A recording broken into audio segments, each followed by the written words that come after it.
relation to the schools, and what role should the council play that it perhaps has not been able to play over the past years? I think, the ideal relationship, of course, the council has budgetary oversight.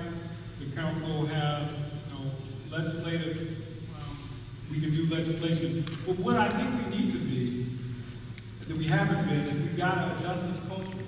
And this conflict between what's happening with the council and the executive branch, that has to change. There has to be a support mechanism for whoever is in charge, because we've got to cut out this trend of every 18 months coming up with a new 5-year plan and whatever superintendent or administrator goes with it. We've gone through 8 in the last 15 years. I'm a product of these policies. I remember how certain things might trickle down. Again, 80% of what we're trying to implement even today was actually part of Clifford Janey's plan, but we didn't give him the legs or the support to do it. And part of it is giving the legs and support, making sure the funding is there, making sure that we're positioning to be a holistic approach in terms of all those wraparound services. And lastly, getting a little bit more out of the way and not trying to micromanage on a daily basis would be a role that I also play as a council member. Thank you.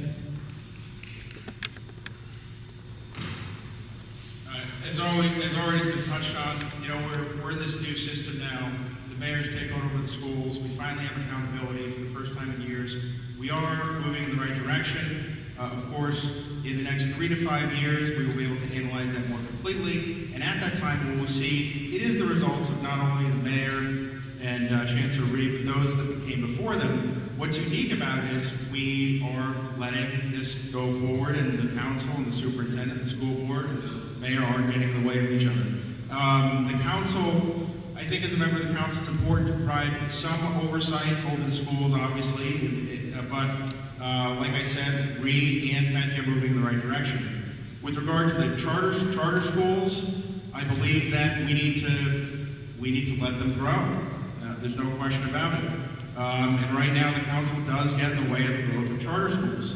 And with regard to the federal voucher program, again, I will be an advocate for that program. I do not know that there will be anyone else on the council who will be an advocate for that program.